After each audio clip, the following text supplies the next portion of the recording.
It happened in seconds, but the argument that followed never really ended. Hero or criminal? The subway vigilante. In 1984, in New York City, something happened on a subway train. A man pulled out a gun and opened fire. 4 young men were shot. Within hours, the story spread. But what spread even faster was the judgment. Because this case was never only about what happened, it was about what people believed happened. The train was already in motion. It was just another afternoon in New York City. A crowded subway car, strangers standing close, but not really seeing each other. No one was expecting anything unusual. Not that day, not on that train. Bernhard Goetz was sitting quietly inside the car. Like everyone else, he was just another passenger. Then, 4 young men approached him. Barry Allen, Troy Candy, Darrell Cabey, James Ramseur. They stood near him, close enough to be noticed. One of them spoke. "Give me $5. It was a simple sentence, but in that moment, inside that train, it didn't feel simple. Because in New York, in 1984, people didn't always wait to find out what came next. Goetz didn't reach for his wallet. He reached into his pocket and pulled out a gun. What happened next unfolded in seconds. He stood up and began to fire. 1 shot, then another, then another. The sound filled the subway car, sharp and immediate. People dropped to the floor. Some tried to move away. Others froze where they stood. 4 young men were hit, but it didn't stop there. Darrell Cabey had already been shot. He was on the ground. And then there was one more shot, a final shot, fired after everything should have been over. That moment would later become the most questioned part of the entire case. Within seconds, it was done. The gunfire stopped. The train kept moving. But nothing inside that car was the same anymore. And then, just as quickly as it had started, Bernhard Goetz walked away.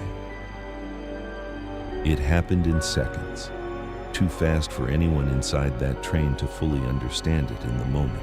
But later, every second would be examined again and again, because what happened in that space was not as clear as it first seemed.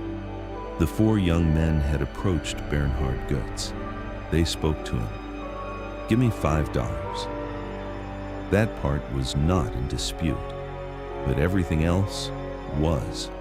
There's no weapon found on them, no knife, no gun, nothing that clearly confirmed an immediate physical threat. But in a place like that, on a subway train in 1984, did a weapon need to be visible, or was the situation itself enough? That became the question. Because Goetz would later say he believed he was about to be robbed, that he felt surrounded, that he thought he was in danger. And in that moment, he acted. But others saw it differently. The distance between them, the words that were spoken, the way the situation unfolded. To some, it didn't look like an attack. It looked like an interaction that escalated.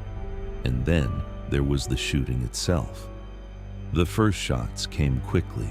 4 young men hit within seconds, but what happened after that changed everything. Darrell Cabey was already on the ground, unable to move, and yet there was one more shot, a final shot, not in the chaos of the first seconds, but after. According to Goetz's own statement, he looked at Cabey and fired again.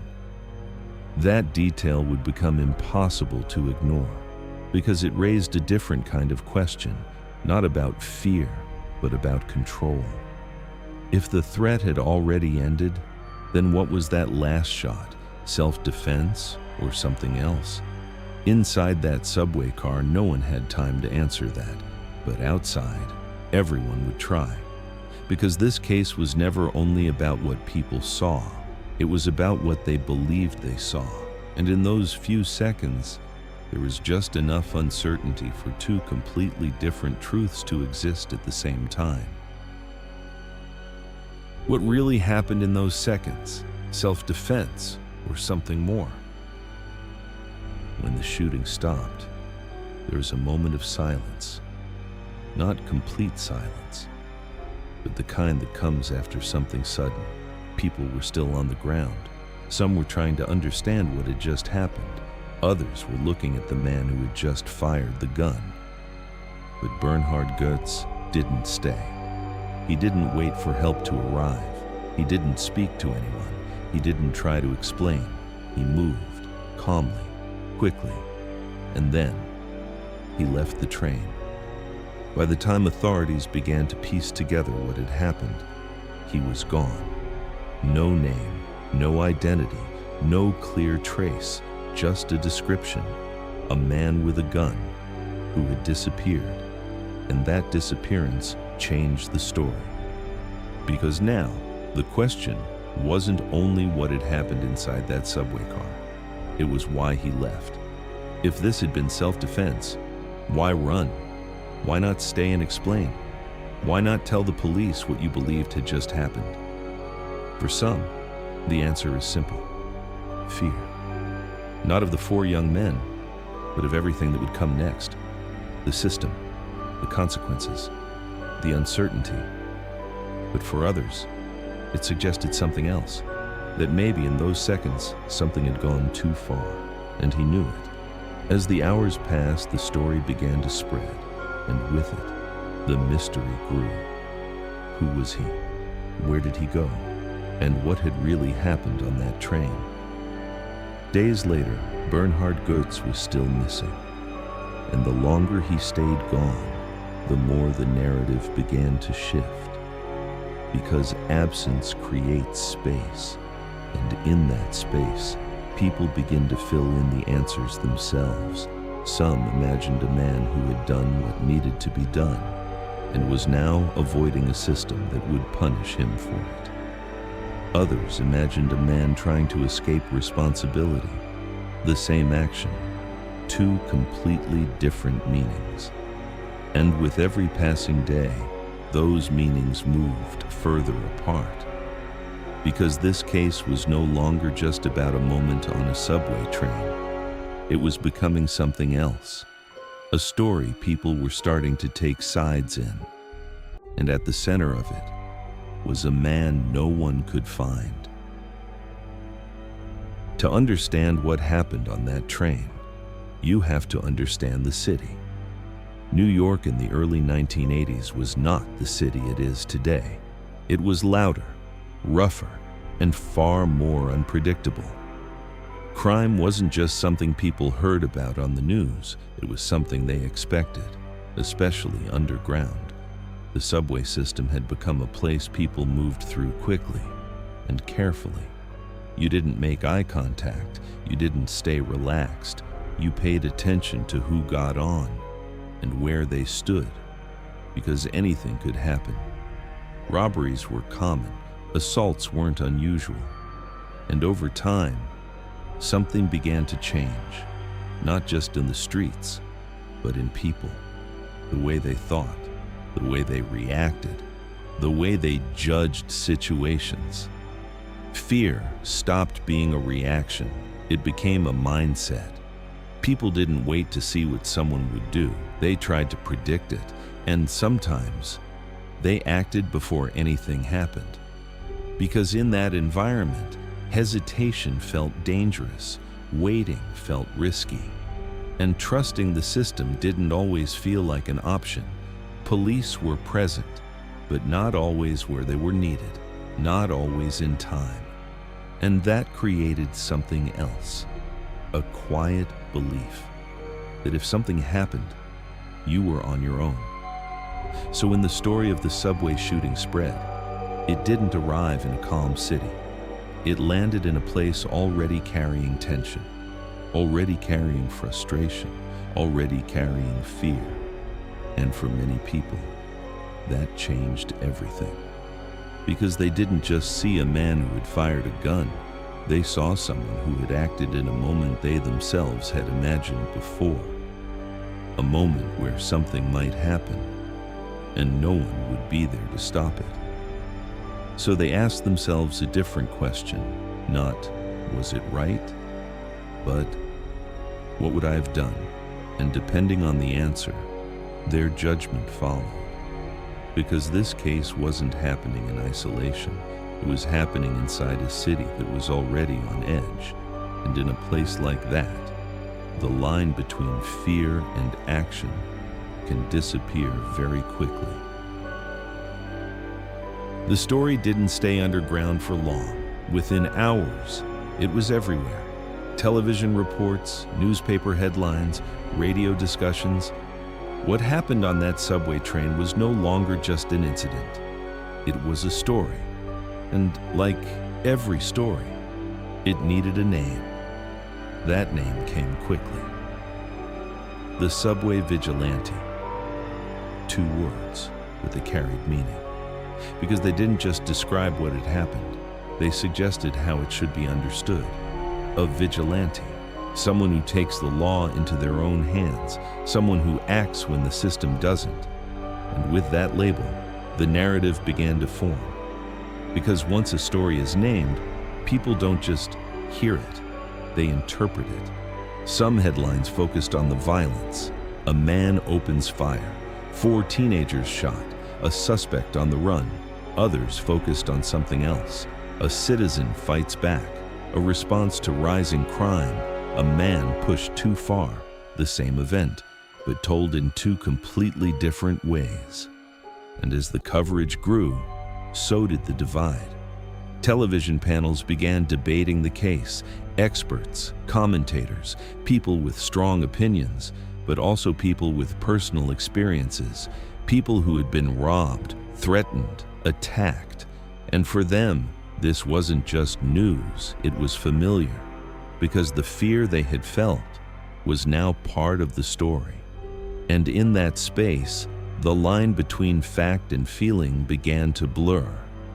The details of the shooting were still being investigated, but the conclusions were already forming. Some didn't need all the facts. They had already decided what this meant. Because sometimes, a story doesn't wait for the truth. It moves with perception, and the more it spreads, the harder it becomes to separate the two. In a matter of days, Bernhard Goetz was no longer just a name. He was a symbol. For some, a symbol of resistance. For others, a symbol of danger. And once a person becomes a symbol, the story is no longer just about what they did. It becomes about what they represent. As the story spread, the reactions became impossible to ignore. This wasn't a case people quietly followed. It was a case people argued about everywhere, on television, in newspapers, at dinner tables, on the subway itself. Because almost immediately, the city split in 2. On one side, there were those who saw Bernhard Goetz as a criminal, a man who had gone too far, who had taken a situation and turned it into violence. They pointed to the number of shots, the final shot. The fact that no weapons were found. To them, this wasn't self-defense. It was excessive, dangerous, uncontrolled. But on the other side, there was a very different reaction. For many, Bernhard Goetz was not a criminal. He was something else. A man who had done what others had been too afraid to do. Someone who didn't wait, someone who acted. And for people who had spent years feeling unsafe, that mattered. Because they didn't just see what happened, they felt what led up to it. The tension, the uncertainty, the constant awareness that something could go wrong at any moment. So when they looked at that moment on the train, they didn't ask whether it was perfect. They asked whether it was understandable. And for them, it was. Some even went further. They supported him, defended him, raised money for his legal defense. because in their eyes, he wasn't just a man, he was a response to a system they no longer trusted. And that's what made this case different, because the divide wasn't just about facts, it was about experience, about how people saw the world around them. If you believed the city was out of control, you were more likely to see Goetz as someone who took control. If you believed in restraint, in the limits of force, you saw something else entirely. The same seconds, the same shots, but two completely different meanings. And the more people argued, the further apart those meanings moved, because once opinions form, they rarely move closer, they move further apart. And in this case, there was no middle ground, only two versions of the truth, and the uncomfortable realization that both of them existed at the same time. The shooting lasted only seconds, but the meaning behind it was far less clear. Because in this case, the facts didn't bring people together, they pushed them apart. Two different interpretations, two different truths, and one question that no one could fully agree on. Was this self-defense or something else? Next on True Echoes. The man at the center of the case finally spoke, and what he said changed everything, because the story didn't end on that train. It moved into a courtroom, into the public, into a deeper question, not just what happened, but why. Next on Catching Killers, the Subway Vigilante, Part 2. The truth coming soon on True Echoes. Because sometimes the truth is not what divides people. What divides them is what they believe the truth should be.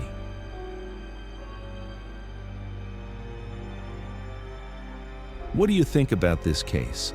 Share your thoughts in the comments. Every voice matters. Subscribe and step into the echoes of truth.